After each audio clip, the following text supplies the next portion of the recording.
Industry-wide changes are here. Is that good? That doesn't sound good. Last time in this story, I talked about how change is coming. Today, we will talk about how change is actually here. This is the Lenovo Legion Go. Oh, look at that! Another gaming company that decided to market something in this stupid fashion that not a single gamer looks fondly upon. Nice! Well, at least the girl's a little bit less black than the previous one. Damn, those black girl gamers taking over. Nice. 10 out of 10. I support that. OS. And I mean, man, our video on this thing exploded. But today, something fun has happened with that device. A price hike.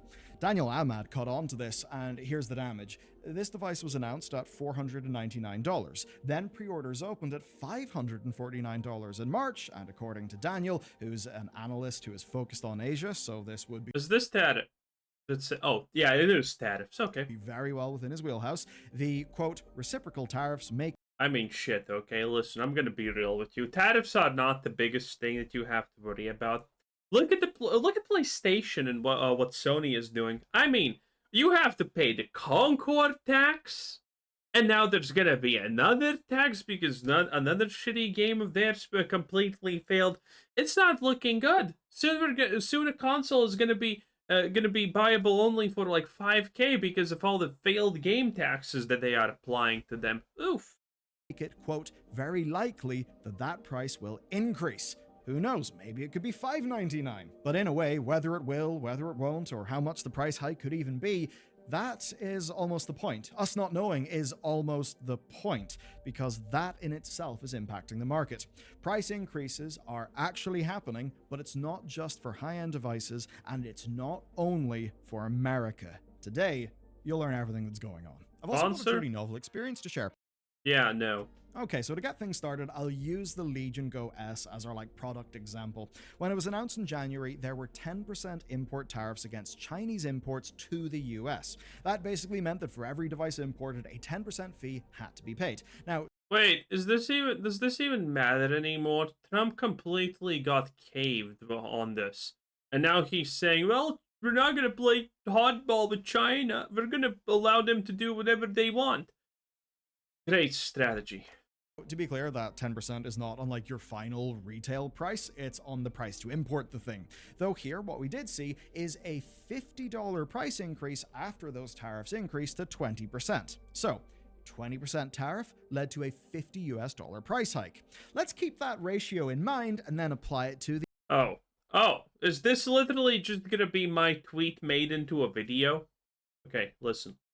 I explained tariffs in a tweet, why they are actually bad for the consumer. It's not because, you need to pay $50 extra because importing X thing costs $50 extra now. Now, you are paying $100 extra because importing it costs up $50 extra, and the company is greedy, and corporate greed allows them to just raise the price even more than the import cost. So this is effectively just allowing companies to freely raise the price even more. And there you go. The current tariff regime on non-medical products from China, which is 145%. If that ratio was to hold, you would be looking at a $1,225 increase on... Also, by the way, this is completely wrong. You see, when 125% or 150 or whatever percent tariffs were applied to China, the kicker is, they got applied to things that no one gives a shit. Everything Americans cared about did not get a tariff in the first place. Every piece of the electronics, every car, everything did not get tariffed. Everything that the Americans don't care about did get tariffed, which is actually fucking hilarious. On any Lenovo Legion Go S that is imported now. Will that price hike happen? I think, no, absolutely not. I mean, that price hike would literally kill the product. I think they would sooner just redirect stock to other markets or take a bit of a cut to their margin. It's hard to say, and from the government's... Failures understanding of this literally doesn't exist. There's no such fucking thing as redirect the product to other market. The markets already are getting as much as they need. Okay? You can't redirect the product to the fucking moon and expect to make a profit. That's not how this works. Do you think this product is made randomly? Like someone rolls out the dice and says, "Oh, America gets 5, Europe gets 2. Oh, now, Snake Eyes, Australia 500." No, that's not how any of this works. Billier's understanding of finance is just woefully fucking sad at times. And it's also hard to say. I mean, as I record this, consoles, accessories, and merchandise are subject to the full tariff. Now, PCs and smartphones are technically exempt, but they might end up falling under any new semiconductor tariffs. But really, it is anyone's guess. And if you're going outside of China, well, for anyone else, there's a 90-day 10% tariff, and again after that, it's anyone's guess. Who knows where they will go for various different countries. And that is the real point. Uncertainty is bad for business. That hits everyone, and that includes today's second and third targets, Nintendo. Oh, I thought I was gonna have to skip another sponsor, Jesus. And Razer. Nintendo have been hit, but Razer? they have had some good news. They can... Bro, I have a Razer mouse. What else? I don't know. I kind of like it, I guess. Well, technically it's just a mouse, but I mean, it does have 2 buttons that are pretty fancy, and I don't even know what they do. But I mean, now import the Vietnamese-built consoles under the 10% rating, not the 46% that they feared. And with that happening, pre-orders are actually now back, and Nintendo have chose to eat the 10% tariff on... God, I love Vietnamese imports, okay? You see, Chinese sweatshop slave labor doesn't hit the spot for me, okay? Vietnamese slave labor. Now that seems a little bit more exquisite, okay? I don't know about you, but that's instantaneously, ooh, that seems a little bit more rare. I like it. I like it. Their console margin, but not on accessories. The accessories have went up $5 to $10. So that's Nintendo, but obviously it's not only Nintendo. Razer have pulled Blade 16 pre-orders from the US market. Now its RRP has been $4,500. I can imagine with its pretty high input costs that the tariffs would be flipping brutal. And then there's Framework. Now, Framework's whole shtick is making consumer-friendly, open, and repairable machines. They do really cool stuff. And with a brand like that, being candid is very advantageous. It's perfectly on message, so they did share a little bit more. Here's what they said. We priced our laptops when tariffs and imports from Taiwan were 0%. At a 10% tariff, we would have to sell the lowest SKUs at a loss. Other consumer goods makers have performed the same calculations and taken the same actions, though most have not been open about it. Yes, so they're implying that there's a lot of impact here. It's just the sort of impact that we're not really seeing because it's not being publicized. If a product that was going to go on sale is just pulled from sale, but you never knew about it, then guess what? You don't know about it. Now, of course, whenever the Taiwanese imports fell to 10%, Framework were able to restore some product, but not all, because some systems have got parts that are made in China. So expect to see more of this. Right now, if you're in the US, you're being shielded because there are existing stockpiles that are already in the... That honestly sounds a little bit more like a you problem than anything else. Unless you are importing a very niche accessibility item that's effectively for boomer hipsters. Yes, boomer hipsters, what are you going to do about it? You're not getting actually fucked that much. Okay? Price hikes affect me, you, your grandma, and, your granddad whose social security you are obviously stealing. That's what it affects. It doesn't... Well, it affects these companies, but you kind of get the point. A lot of these companies have profit margins that are well good enough into shit that listen, if you think Apple flying literal a plane with 90 tons of iPhones on them just to avoid tariffs is so they can just keep on working, no. Not at all, in fact. That's just because they're fucking greedy. And the whole price of their goddamn iPhones already... The price of an iPhone that Apple sells is already almost 100 billion trillion% pure profit in a lot of cases. Apple is one of those companies that have found a way to make an actual tangible product, a one that you can hold in your hand and squeeze out the absolute insane maximum profit margin from it. Most companies can't do it. A pure profit margin for most things that can be held in your hand is roughly 10 to 20%. Roughly 13 on average, I would say. But for Apple, it's different. Apple makes a fucking lot of pure profit. Okay, that's why they do it, because they don't want to reduce that. So a lot of this is, it's very questionable. Country, and then loads of companies have done rush orders. What that means is you are going to feel the impact much more on newer products. I mean, take one example, the NVIDIA 5060 cards. We've yet to see how that will fully play out. Now, NVIDIA told PC Gamer, quote, "There's not a whole lot we can do about tariffs, and that they will work with their partners to get these out at a reasonable price, which we are doing." Which, is fair, that's well and good. But the end results are always going I think Nvidia is lying. to be raised. Because the people who buy the newest Nvidia shit are already rich.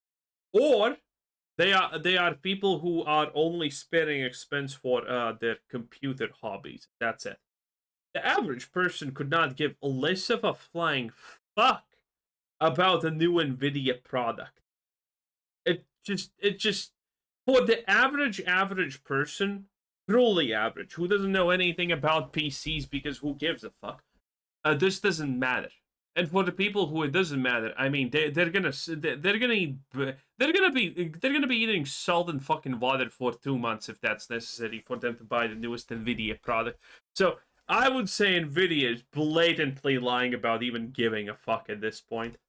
Prices from where they could be. That much is obvious because a market inefficiency has been introduced. There is no way that you are going to escape that, because, well, that's kind of how markets work. Now, if you thought that you could avoid all of this by being outside the US, good news. You can think again. PlayStation just hiked prices in much of the world, so digital consoles cost £40 and €50 more in the UK and EU, and both editions are up again in Australia and New Zealand. They're up 80 and 130 Aussie Concord tax, not even once. dollars and 150 and 210 Kiwi dollars, which is pretty bloody rough. And personally, Wait, what the? Okay, I'm gonna Google. PlayStation games released by date 2025. Let's check best and upcoming new titles for PlayStation. I want to check what's happening here. Oh right, the Assassin's Creed. Now you're not only right. How stupid of me! I forgot. Damn. Assassin's Creed. Right. I'm such an idiot. And what else? I'm not seeing anything. Oh, Borderlands 4 is also going to be PlayStation. That's fine. But yeah, okay. So, we need to pay. Listen, the PlayStation is increasing the prices because there's the Concord tax. Now there's the Assassin's Creed tax. Okay? Okay, no, Assassin's Creed is not a PlayStation thing, but still, there's something. There was some kind of game, another one that failed tremendously. this is because of a, quote, challenging economic environment, including high inflation and fluctuating exchange rates. Which, to be fair to them, is kind of true. Yeah. Basically, a weak yen and inflation across the manufacturing process combined with already razor-thin margins. And we know, but we can also infer that those margins are razor thin, because this is a console generation that has seen far less deep discounting than the previous console gen. We are just not seeing the deals that we saw with the Xbox One and the PS4. I mean, it's actually been the opposite. 2022 saw a £30 and €50 increase for UK and Europe. And certainly I do think, at least with Sony though, Xbox's weakness has all but killed any appetite that PlayStation would have for sacrificing margin to gain market share. Because, they already have all that market share. Microsoft flubbed it. But you've probably noticed something though. All those price increases are outside of America. Yes, they're not US price hikes.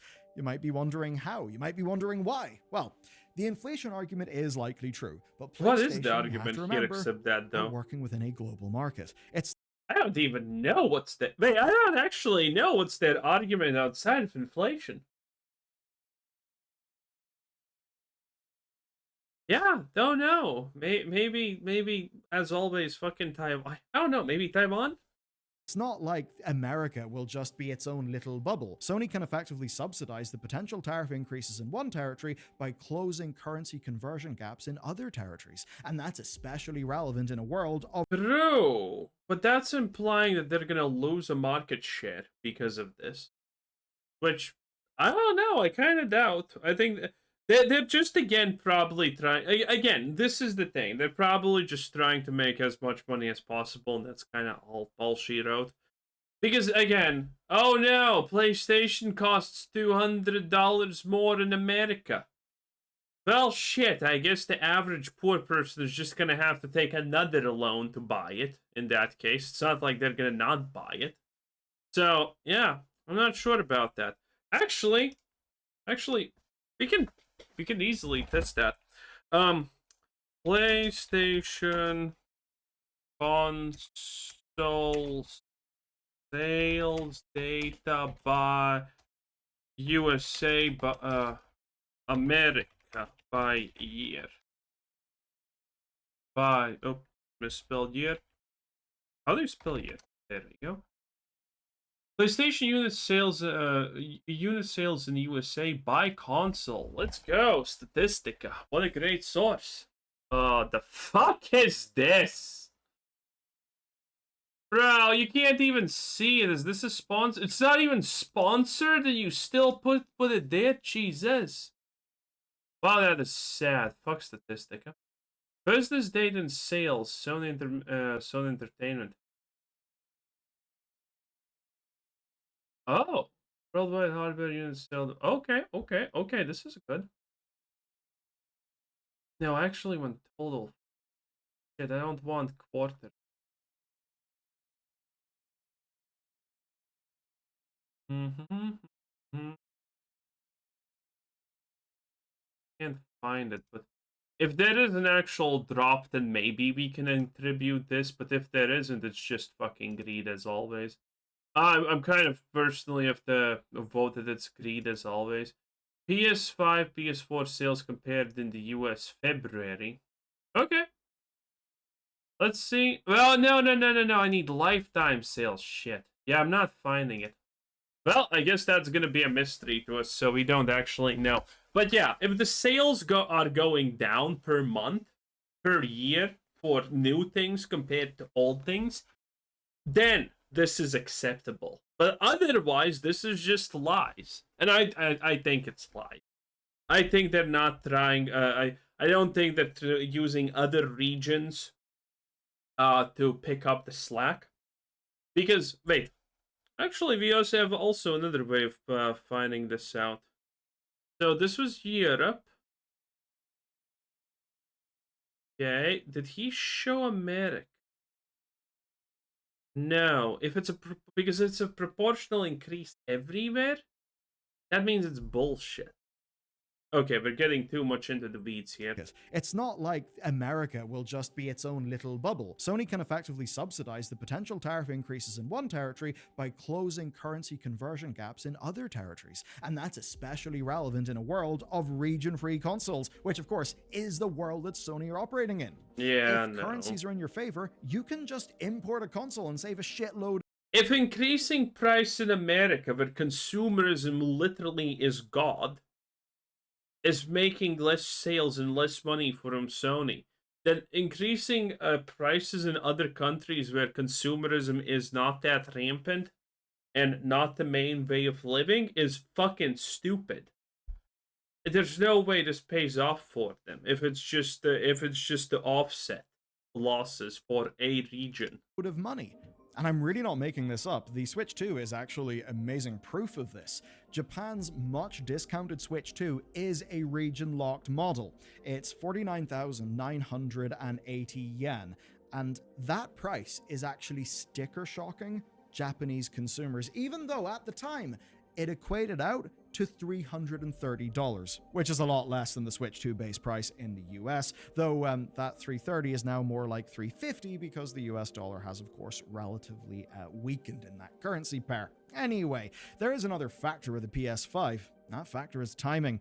PS5 has only just begun to outpace the relative PS4 sales, but something's about to happen, and that something is called GTA 6. So if there ever was a time to lock in your prices that include a decent margin, it is now, before GTA. And as both the Switch 2 and the PS5 show, it's not just a US thing. I know a lot of us are PC gamers here, so let's take a step back. Say you don't want new hardware and you're not planning on buying physical games. I mean, there's no tariffs in Steam, so surely we're golden, we're fine, right? No, absolutely not. There's a expectancy, number one, of some form of global recession from all of the uncertainty and the trade changes. That means less funding for all developers, especially indies. That means fewer games, and it means fewer games that are different. By different, I mean new IP, unproven ideas. And I have first-person accounts of this from people I know who went to this year's GDC to do business, saw all the different publishers. And I can add to that, of course, the wealth of devs, publishers, and analysts who are reporting on this as well. That is happening. There is... Yeah, okay. Should I actually talk about this? Because I know people in business who attend these places, and let's just say this: if you're wondering what's the point of this, it's because rich people, turns out, by default, don't actually know all the other rich people in the world. This is a great way to get in contact with them. So this is these things that he's talking about are essentially like work like this. You have a shitty product, but it's kind of selling and kind of looks not that bad. You go to this place and you make a bunch of fucking friends, and congratulations. Now you need to open a new production facility, because now you're selling to five different countries because someone in the show liked it and thought it was fun, and you drank with them. That's how these things work. Not even joking, but it's that fucking simple. Anyway, that was Biller. I'm getting tired. Bye bye.